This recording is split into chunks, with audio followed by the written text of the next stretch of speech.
اب تو وہ میری بیوی تھی، اسے ڈھونڈنا میرا فرض تھا، لیکن وہ کہیں بھی نہیں تھی۔ میں اسے ایک بار پھر سے دیکھنا چاہتا تھا۔ میں اب تک اس کے دیدار سے محروم تھا۔ ایک ہی رات میں نے فیصلہ کر لیا تھا کہ میں اسے پورے حق کے ساتھ اپناؤں گا اور اپنی پہلی بیوی کو راضی کروں گا کہ اسے قبول کر لے۔ کیسے بھلا میں اتنی خوبصورت لڑکی کو جانے دے سکتا تھا جو خود ہی مجھ پر مہربان ہوئی تھی؟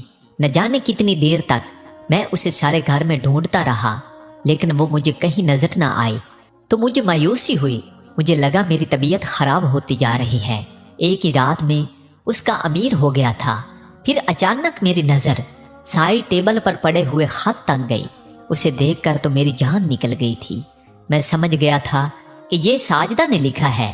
میں نے لرزتے ہاتھوں کے ساتھ وہ خط اٹھایا اور پڑھنا شروع کیا۔ پیارے شوہر صاحب، امید ہے آپ مجھے ڈھونڈ رہے ہوں گے، مگر میں آپ کو کبھی نہیں ملوں گی۔ آپ ایک ماہر نفسیات تھے، لیکن آج مجھے آپ کی عقل پر ماتم کرنے کا دل کر رہا ہے۔ ایک انجان لڑکی آئی اور آپ کو بے وقوف بنا کر چلی گئی۔ اب آپ سوچ رہے ہوں گے کہ آپ سے نکاح کرنے کے پیچھے میرا آخر کیا مقصد تھا۔ یقیناً یہ مقصد نیک تو ہرگز نہیں تھا۔ تو قصہ کچھ یوں ہے کہ آج سے 8 سال پہلے میری شادی ہوئی تھی، کافی دھوم دھام سے، اور میں ابھی رخصت بھی نہ ہوئی تھی کہ برات میں ہی میرے تازہ ترین شوہر کو کسی نے پرانی دشمنی کے تحت گولی مار دی اور میں رخصتی سے پہلے ہی بیوہ ہو گئی۔ یہ صدمہ اتنا بڑا تھا کہ مجھ سے سہا نہیں جا رہا تھا۔ ایک تو میں بیوہ ہو گئی تھی، وہ بھی رخصتی سے پہلے، دوسرا زمانے بھر کی باتیں میرے کانوں میں پڑتی تھی تو میرا مر جانے کو دل کرتا تھا۔ خیر میری رخصتی نہ ہو سکی اور میں شادی حال سے سیدھا اپنے گھر واپس آ گئی۔ میرے والدین نہیں تھے، میں بھائی اور بھابھیوں کے ساتھ رہتی تھی۔ بھابھیوں نے مجھے گھر سے نکالنے کی بہت کوشش کی، لیکن ایک بار پھر میں بھائیوں کے در پر آ گئی تھی۔ پھر 1 سال یوں ہی گزر گیا اور دوبارہ بھائیوں نے میری شادی کرنا چاہی اور میں دوسری بار دلہن بن گئی۔ اس بار میں کامیابی سے رخصت ہو کر اپنے سسرال تو چلی گئی تھی، لیکن شادی کی پہلی رات جیسے ہی میرے شوہر میرے پاس آئے، وہ بات کرتے کرتے گر پڑے۔ بعد میں معلوم ہوا کہ انہیں ان کی سابقہ محبوبہ نے شادی کی رات ہی زہر دے دیا تھا مجھ سے شادی کرنے کی وجہ سے، اور ایک بار پھر سے میں بیوہ ہو گئی۔ مجھ پر اس بار بھی کوئی عدت نہیں بنتی تھی۔ میری ساس نے مجھے دھکے دے کر گھر سے نکال دیا، کہا کہ تم منحوس ہو، تم خوبصورت بلا ہو جو میرے بیٹے کو کھا گئی۔ ایک بار پھر سے میں روتی دھوتی اپنے بھائیوں کے گھر آ گئی تھی اور ایک بار پھر سے بھائیوں نے میرا جینا محال کر دیا تھا۔ اس کے بعد میرے بھائی جس سے بھی میری شادی کی بات کرتے، ہر طرف سے یہی جواب آتا کہ آپ کی لڑکی منحوس ہے، پہلے ہی 2 شوہروں کو کھا گئی ہے۔ ہر کوئی مجھے اپنانے سے ڈر رہا تھا۔ میرے بھائیوں سے کہا کہ مجھے شادی نہیں کرنی۔ مجھے اب خود بھی عجیب قسم کا خوف تھا جو میرے دل میں بیٹھ گیا تھا کہ میری شادی ہوگی اور میرا دولہا مر جائے گا شادی کی پہلی رات ہی۔ 2 سال اس اذیت میں گزر گئے۔ میں بھی انسان تھی، میرے اندر جذبات کا سمندر ٹھاٹھے مار رہا تھا، لیکن میرا کچھ بن ہی نہیں رہا تھا۔ شادی کی کوئی امید مجھے نہیں تھی۔ پھر ایک بوڑھے آدمی کا رشتہ میرے لیے آ گیا جو کہ 4 جوان بچوں کا باپ تھا۔ میرے بھائیوں اور میری بھابھیوں نے اس میں عافیت جانی اور مجھے اس بوڑھے آدمی کے ساتھ رخصت کر دیا گیا۔ میرا دل بالکل بھی اس بوڑھے آدمی سے شادی کرنے کو نہیں کر رہا تھا، لیکن میری بھابھیوں نے مجھے اتنا تنگ کیا تھا کہ میں اس گھر سے نکلنا چاہتی تھی۔ ہمیشہ کے لیے انہوں نے مجھے اتنی اذیتیں دی تھی جس کا کوئی حساب نہیں تھا۔ میں نے سوچا کہ اس بوڑھے سے شادی کرنے کے بعد اگر مجھے اس گھر سے اور بھائیوں سے چھٹکارا مل جاتا ہے تو یوں ہی صحیح۔ اسے اپنی قسمت سمجھ کر قبول کرتے ہوئے میں اس بوڑھے شخص کے گھر میں آ گئی۔ رخصت ہو کر ابھی میں نے گھر میں پہلا قدم ہی رکھا تھا کہ میرا بوڑھا شوہر گر پڑا اور اسے دل کا دورہ پڑ گیا، کیونکہ وہ پہلے ہی بہت بوڑھا تھا اور دل کا مریض تھا۔ ایک بار پھر سے میں پہلے ہی رات بیوہ ہو گئی تھی۔ یہ تیسری بار تھا جو میرے ساتھ ہوا تھا۔ اب تو مجھے خود بھی یقین ہو گیا تھا کہ میں واقعی منحوس ہوں۔ اس بوڑھے شخص کے بچوں نے مجھے اس وقت دھکے دے کر گھر سے نکال دیا اور وہی منحوس کا فتویٰ مجھ پر صادر کر دیا۔ اتنا سب کچھ ہونے کے بعد میں انتہائی ڈپریشن میں چلی گئی تھی۔ میرا دل بار بار خودکشی کرنے کو چاہ رہا تھا۔ ایک بار پھر سے میں بھابھیوں کے رحم و کرم پر ہو گئی تھی۔ میں نے نوکری کرنے کی اجازت مانگی، مجھے نہیں ملی۔ میرے پاس کوئی خاص تعلیم بھی نہیں تھی، میں اپنے ہی گھر میں نوکر بن کر رہ گئی تھی، گھر کا سارا کام کرتی تھی، بھابھیوں کے بچے سنبھالتی تھی۔ اس سے پہلے میں کوئی کام نہیں کرتی تھی۔ میں اپنے بھائیوں کی لاڈلی بہن تھی۔ میری بھابھیاں مجھ سے ڈرتی تھیں، لیکن اب میری قسمت ایسی ہو گئی تھی کہ مجھے زمانے سے ڈر لگ رہا تھا اور ہر کوئی مجھ پر قابض ہو گیا تھا اور بھائیوں نے مجھ سے رخ موڑ لیا تھا۔ اب میری چوتھی شادی کرانے کا کسی کو کوئی خیال نہیں آیا تھا اور نہ ہی میں کرنا چاہتی تھی، لیکن میرے اندر جذبات کا سمندر ویسے ہی ٹھاٹھے مار رہا تھا۔ میری عمر 25 سال ہو چکی تھی۔ میری پہلی شادی 18 سال کی عمر میں ہوئی تھی۔ میں انتہائی ذہنی دباؤ اور ذہنی اذیت کا شکار تھی کہ ایک دن اچانک آپ کی ایک ویڈیو میری نظر سے گزری جس میں آپ نے ڈپریشن پر تفصیل سے بات کر رہے تھے۔ پھر میں آپ کی باتیں سنتی رہی۔ آپ کی باتوں نے مجھے ڈپریشن سے نکالا۔ آپ کی ہر بات دوسری بات سے مختلف ہوتی تھی اور زندگی کی نوید سنائی تھی۔ مجھے لگا آپ ہی وہ شخص ہیں جس کی مجھے ضرورت ہے۔ آپ کی ویڈیو دیکھتے دیکھتے مجھے آپ سے محبت ہو گئی۔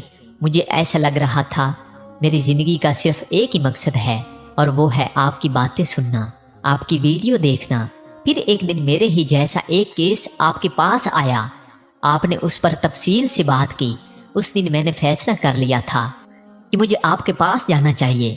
اگر میں عام حالات میں آپ سے ملتی تو یقیناً یہ سب نہ ہوتا جو ہوا تھا۔ آپ نہیں جانتے، آپ سے ملاقات کے لیے سارا سال میں نے اس طوفانی برسات والی رات کا انتظار کیا تھا کہ کب اس قسم کی طوفانی بارش ہو اور میں آپ کے کلینک آؤں۔ آپ کا کلینک میرے گھر سے قریب ہی تھا۔ میں روزانہ آپ کے کلینک میں آتی تھی اور آپ چلے جاتے تھے، لیکن اس رات میری قسمت اچھی تھی کہ آپ نہیں گئے۔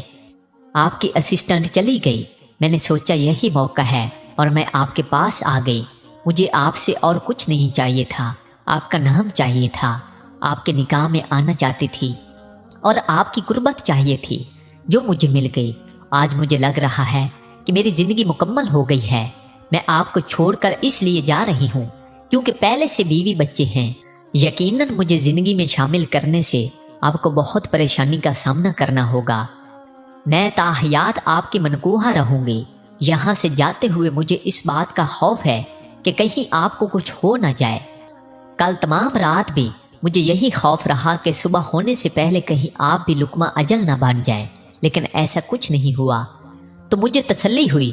میں آپ کی زندگی سے ہمیشہ ہمیشہ کے لیے جا رہی ہوں۔ برائے مہربانی اپنی ویڈیو اپلوڈ کر کے اپنی خیریت کی خبر مجھے ضرور دے دیجیے گا۔ فقط ساجدہ۔ ساجدہ کا خط میرے ہاتھ سے چھوٹ کر گر گیا تھا اور میں گرنے والے انداز میں بیڈ پر بیٹھ گیا۔ میری آنکھوں سے آنسو جاری ہو گئے اس کی دکھ بھری داستان سن کر۔ کاش کہ وہ مجھے ایک موقع دیتی، میں اس کا علاج بھی کرتا اور اسے اپنی زندگی میں شامل کر لیتا۔ جو کام اسے مشکل لگ رہا تھا کہ میں اپنی بیوی بچوں کا سامنا نہیں کر سکوں گا، اس کے بعد یا مجھے کسی قسم کی مشکل پیش آئے گی، ایسا کچھ بھی نہیں تھا۔ میری بیوی سے میری بہت ہم آہنگی تھی اور وہ ایک سمجھدار اور دیندار عورت تھی۔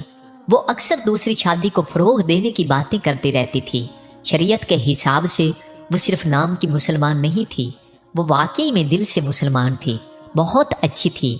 اگر میں اسے قائل کرتا تو آرام سے کر سکتا تھا، لیکن ساجدہ نے تو مجھے ایک موقع تک نہیں دیا۔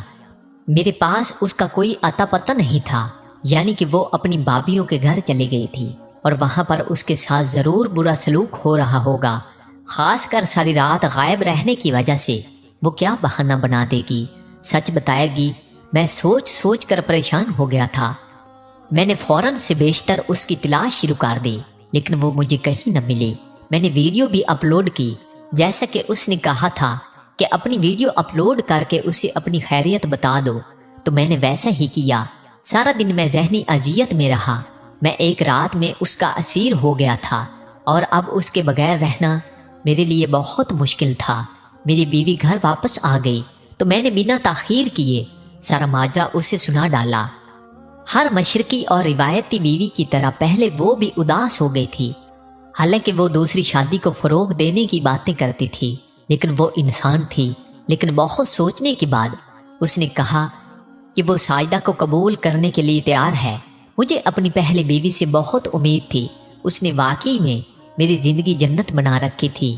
میں خود کو اس کے لائق نہیں سمجھتا تھا، مجھے بھی اس سے محبت ہو گئی تھی، لیکن میں کتنا بے بس تھا کہ اپنی محبت کا اظہار تک نہیں کر سکتا تھا۔ 1 مہینہ میں نے جس اذیت سے گزارا وہ میں ہی جانتا ہوں۔